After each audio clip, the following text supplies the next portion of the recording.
Hi friends, meet Romi. Romi was misdiagnosed by a few vets, which made her condition very critical. She had wet FIP, and unfortunately, fluid started building up in her lungs. Because of the delayed diagnosis, her condition worsened. Romi's rescuer, who found her on the streets, contacted me for help. We brought her to our shelter and immediately started her treatment with GS for FIP, along with supportive care, including nebulization, antibiotics, antivirals, and steroids. Her condition was very serious, and it seemed like she might not survive.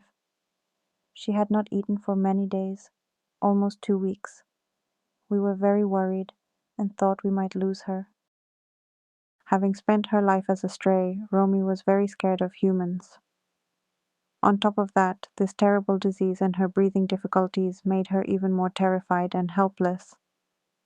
Seeing her in so much pain broke my heart into pieces, but we held on to hope and did everything we could to save her.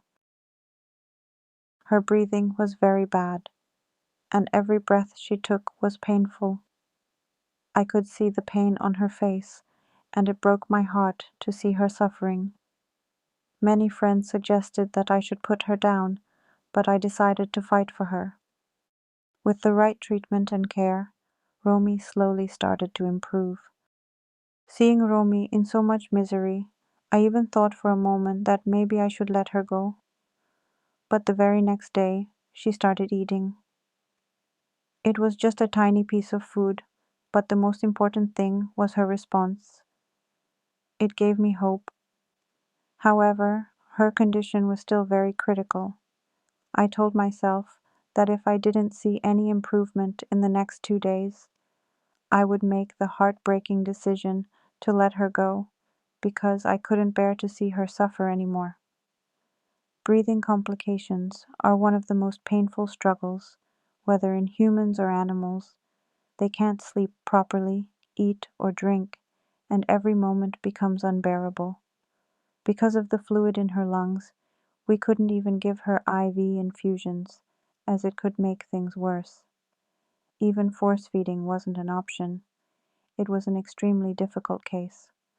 But with treatment, love, and care, Romi started improving. She was a very sensitive and shy girl, but she had a strong will to fight. My brother helped care for her, keeping a close eye on her day and night. He even allowed her to sleep beside him, watching over her 24/7 to make sure she was never alone. Even Romi wasn't able to use the litter box, so we put a diaper on her. We were praying hard for her recovery and doing everything possible to help her, nebulizing her twice a day and giving her all the necessary treatments. Slowly, she started showing signs of improvement. The day I saw her first real progress was one of the most beautiful days of my life. I felt like I was on cloud 9. Every vet had given up on her, saying she had 0 chances of survival and that putting her down was the only option. But after 3 weeks of love, care, and treatment, Romi finally started eating properly. It was a miracle, and my heart was filled with happiness and relief. Now, Romi has completed 1 year in our shelter.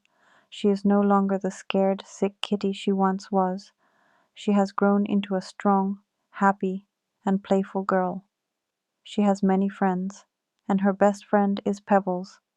Watching her run, play, and enjoy life fills my heart with so much joy that I can't even put it into words.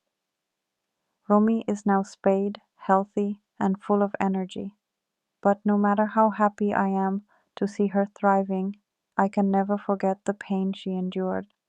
The memories of her suffering, her silent cries, and the hopelessness I once felt still haunt me.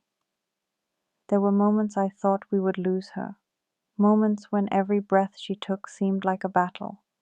Yet, despite all the struggles, Romi proved to the world that miracles do happen. Seeing her today, full of life and love, reminds me why I do this, why I fight for these precious souls. Romi is not just a survivor, she is a fighter, a warrior, and an inspiration. And every time she curls up next to me, safe and content, I know that all the pain, all the tears, and all the sleepless nights were worth it,